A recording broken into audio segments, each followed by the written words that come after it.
তো এইমাত্র নামাজ পড়ে আসলাম। তো ফেসবুকে কিছু লজ্জাশীল মানুষ আছে, তারা ফেসবুকে এসে মানে প্রচুর পরিমাণ লজ্জা পায়, মানে লজ্জায় কাউকে মুখ দেখাইতে চায় না। তো আমি দেখাই এমন একটা লোক, আপনারা চিনেন, সবাই চিনেন। দেখেন, এই যে দেখেন, চিনেন কিনা দেখেন, বউ দিয়ে ভিডিও বানায় আর নিজের মুখটা ঢাইকে রাখে। কি পরিমাণে লজ্জাশীল একটু চিন্তা করে দেখেন।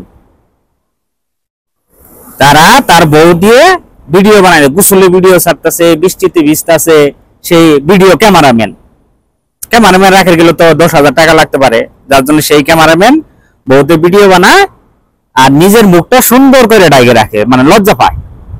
মানে ফেসবুকের সামনে প্ল্যাটফর্মে আসলে, ইউটিউবে ফেসবুকে লজ্জা পায়।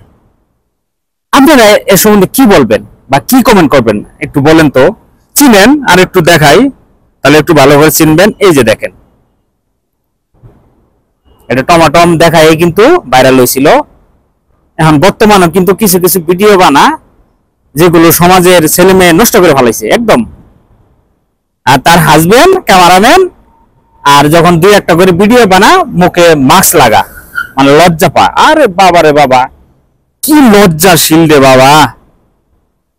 আর মাঝে মাঝে এদের ভিডিও গুলো যখন সামনে আসে তখন আমি চিন্তায় পড়ে যাই যে বউয়ের থেকে স্বামীর লজ্জা বেশি। এমনও পুরুষ আছে তাহলে, বউদের ভিডিও বানায় লাখ লাখ টাকা ইনকাম করে আর নিজের মুখটা ঢাইকে রাখে, তাহলে কি পরিমাণ লজ্জাশীল।